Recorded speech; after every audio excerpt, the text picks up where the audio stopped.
Olá, meu nome é Pablo Vilar, sou crítico de cinema e diretor do site Cinema em Cena e eu assisti hoje ao Polícia Federal, A Lei é para Todos.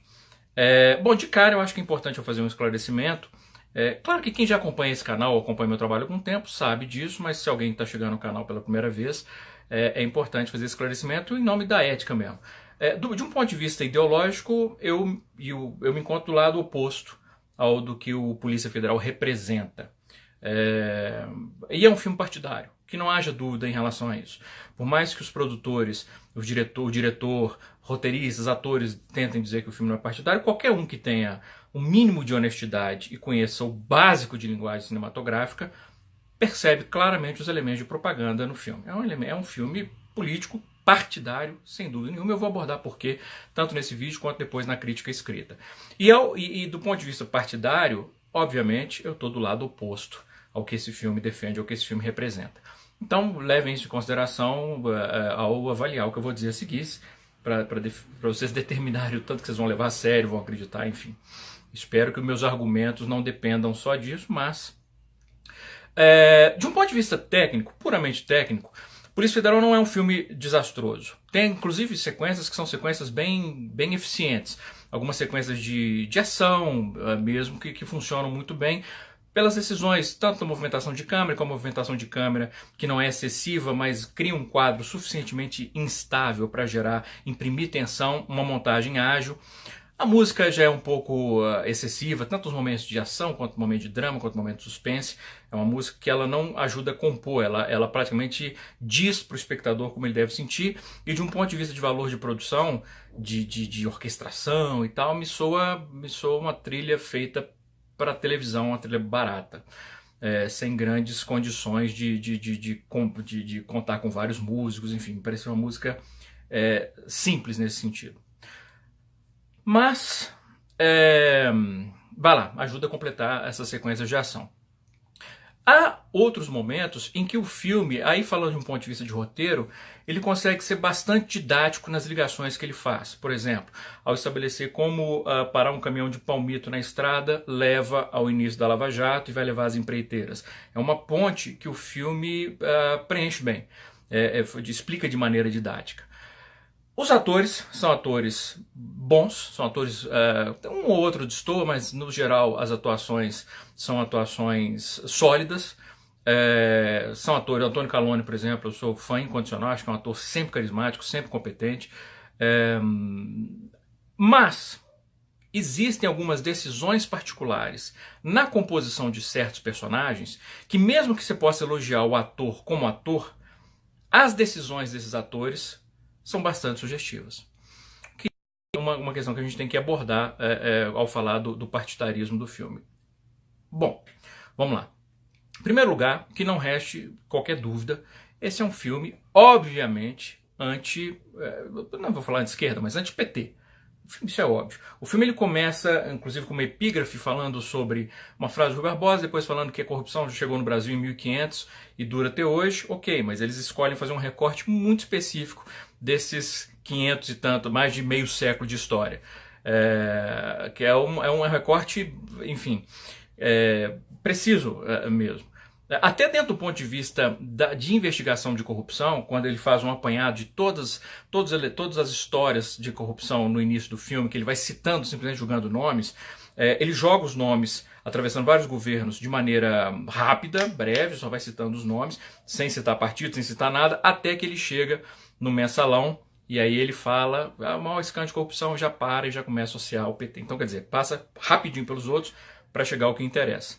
Mas não é só por isso que eu digo que o filme é partidário. Ele vai além. E é por isso que eu acho que o Polícia Federal é um filme que é muito bom para se usar como exemplo de como um filme pode criar propaganda, manipular o espectador de uma maneira sutil. Aliás, o fato de o filme ser tecnicamente tão eficiente torna a sua propaganda mais insidiosa ainda. Por exemplo, de um ponto de vista de roteiro, o filme faz essa série de ligações para chegar, por exemplo, do caminhão lá de Palmito até a Lava Jato, as empreiteiras. Mas quando o filme vai desenvolvendo a sua trama, a sua narrativa, chega um momento em que o filme chega aonde claramente ele quer a chegar, que é no Lula, no governo Dilma, e aí o filme, obviamente, começa a usar lacunas como forma de preencher informações para o espectador. Até então, se ele estava sendo didático e mostrando números, mostrando o caminho do dinheiro, etc., chega até engraçado, porque quando o Lula entra na história, os personagens imediatamente, tem uns 2 ou 3 momentos que o personagem fala assim, isso é prova? Não, não é prova, mas é uma evidência. Ou, você acha que isso é prova ou é coincidência? Então, assim, o filme ele já começa a deixar que elementos específicos de evidências dos personagens, que não são evidências, sejam apresentados para o espectador com a mesma força que outros elementos bem mais sólidos antes haviam sido apresentados. Esse tipo de maniqueísmo é um maniqueísmo muito perigoso, de preencher essas lacunas através da identificação que se estabelece entre o personagem e o espectador. Ora, os protagonistas do filme são os policiais, os agentes da Polícia Federal. Então o espectador está do lado desses caras ao longo do filme inteiro. Quando eles dizem algo com uma afirmação que a gente percebe que é uma afirmação contundente, o espectador médio tende a ouvir aquilo e absorver como verdade fosse. E aí reside o perigo. Porque há um momento, por exemplo, quando eles ouvem a gravação da Dilma com Lula, em que todo mundo já ouviu essa gravação, em que ela fala que está mandando o termo de posse dele, caso seja necessário.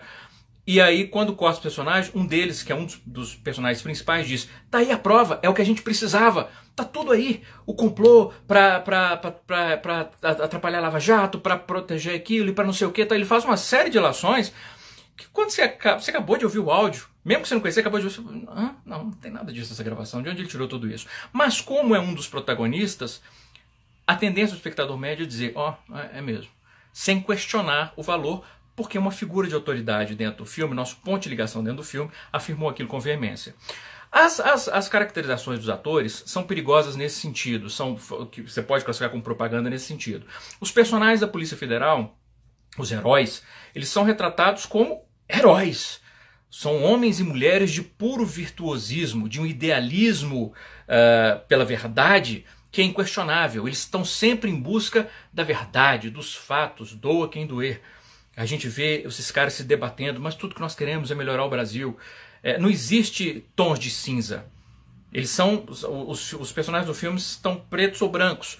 Existem no sentido de o bem ou o mal, do ponto de vista simbólico de cores.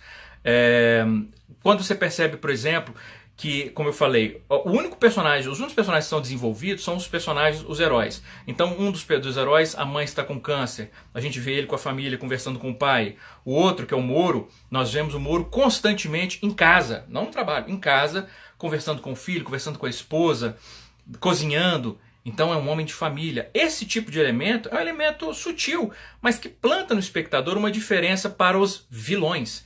Por exemplo, tem um momento que a gente vê uma doleira, é o único momento que a gente vê essa doleira no filme. E o que ela está fazendo? Ela está numa banheira com espuma, tomando champanhe. No outro, você vê o personagem, o Youssef, sendo extremamente cínico. Então, é isso. Você tem os personagens, eles não têm tons de cinza, é preto e branco. E isso é algo que, obviamente, vem com o propósito de levar o espectador para esse ou para aquele lado. O que inclusive nos traz ao personagem do Lula, que é vivido pelo Ari Fontoura. Que é um negócio assim, as decisões do Ari Fontoura como ator são muito óbvias. Ele enxerga o personagem como um vilão e ele assim o vive. É engraçado porque tem vários falas dele nessa passagem, nessa cena em que a polícia vai até a casa dele. São momentos que a gente viu a transcrição ou a gente ouviu o Lula contando isso mesmo. Por exemplo, quando eles chegam ele diz, cadê o japonês da Federal? Não veio não? É uma piada que, e aí, você pode simpatizar ou antipatizar com o Lula, mas todo mundo que conhece a figura pública do Lula fala assim, esse é o tipo de piada que ele faria. Mas no filme o Ari Fontoura não diz isso. Cadê o japonês da Federal? Ele não veio não, ele diz, cadê o japonês da Federal? Ele não veio com vocês? Ainda bem, porque então não tem perigo de roubar as minhas coisas. Então o problema não é a fala, é a caracterização do ator. É a inflexão usada para dizer a fala. E todas as inflexões do Ari Fontoura, e a sua expressão, que é sempre uma expressão de... é uma expressão que já passa para o espectador uma ideia de vilania. Quando um personagem diz uma coisa, por exemplo, esse dinheiro, não sei o quê, em vez ele nem precisa dizer nada.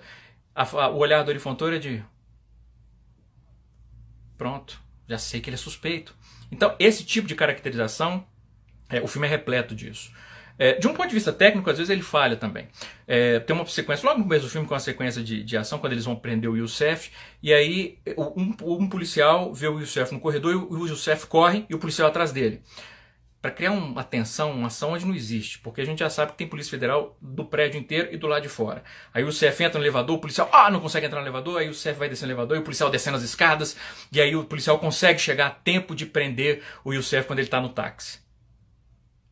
Quer dizer que se ele não tivesse descido as escadas àquela velocidade, o Youssef tinha escapado mesmo com todos os policiais em volta? Não, é uma desculpa pobre e óbvia para criar uma sequência de ação. É implausível, é inverossímil, e isso enfraquece o filme. Da mesma maneira, aí existem questões que são questões assim, que você percebe claramente que existe uma tentativa de enobrecer ou idealizar certos personagens, como o Moro, por exemplo. Tem uma cena que eu ri no cinema. Eu confesso que eu ri porque assim, é hilária. Em que quando eles decidem a decisão coercitiva, o Moro diz assim para os delegados, assim, olha, mas nós temos que fazer de tudo para não constranger o ex-presidente. Aliás, o filme, ele defende o Moro mais do que o próprio Moro se defende. Ele tenta ser mais realista que o rei. Porque, por exemplo, no caso do vazamento do áudio com a Dilma e o Lula, que eu já citei, o próprio Moro já admitiu que ele vazou o áudio. Ele se desculpou por ter vazado o áudio. Eu acho que aparentemente é isso que basta para ser seguro no Brasil. Só pedir desculpa e pronto, não tem problema se foi ilegal. Mas ele assumiu que ele vazou. Vazou. Esse é o verbo-chave. O áudio. No filme, quando eles falam disso, eles citam de passagem. Porque quando o juiz decidiu liberar o áudio, não foi isso que ele fez. Ele não liberou o áudio, ele vazou o áudio. Então o filme tenta, inclusive, justificar. E é aí que você percebe o partidarismo do filme. E é aí que você percebe que é um filme que ele tem um ponto de vista, que é um ponto de vista que ele vai defender a todo custo, mesmo que não seja honesto com a sua própria proposta. Então, esse tipo de decisão, de expressão, de uso da escolha do verbo, por exemplo, é muito revelador sobre o filme. E assim ele segue durante a maior parte da narrativa. E é obviamente um filme que tem um propósito político partidário, que não é problema. Não é problema. Isso por si só não é problema. A propaganda ela faz parte do cinema desde o início, dos dois lados. Lenin dizia que para a Revolução Soviética a arte mais importante era o cinema, porque era uma arte de massa, de grande alcance. Então não é algo novo. Nós estamos falando de Lenin. E depois foi usado pelos Estados Unidos em várias guerras, e é usado inclusive até hoje, constantemente, para propagar os ideais norte-americanos. E não tem problema que se faça um filme no Brasil de propaganda. O que incomoda é que haja negação de que o filme é propaganda e que essa propaganda ela deixe de ser simplesmente maniqueísta, que ela já é, mas inclusive chega a beirar o caricatural, porque aí deixa de ser propaganda e se torna ridículo se você tiver, de novo, um mínimo de honestidade para avaliar. E quando você percebe que os personagens do filme ou eles são os heróis puros ou eles são os vilões terríveis, você percebe que existe um grau caricatural e o Lula, então, vivido pelo Henrique Fontoura, é uma imensa caricatura. Enfim, existe uma cena pós-créditos, de verdade, talvez seja o Nick Fury se aproximando do Moro para chamá-lo para os Vingadores, não posso dizer, mas existe essa cena pós-créditos.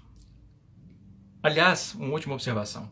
Em vários momentos do filme, vários personagens dizem: não, nós não estamos ligados a nenhum partido, nosso interesse são os fatos, são a verdade.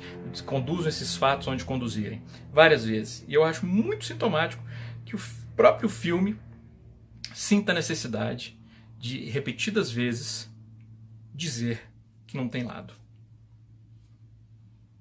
Um grande abraço, bons filmes.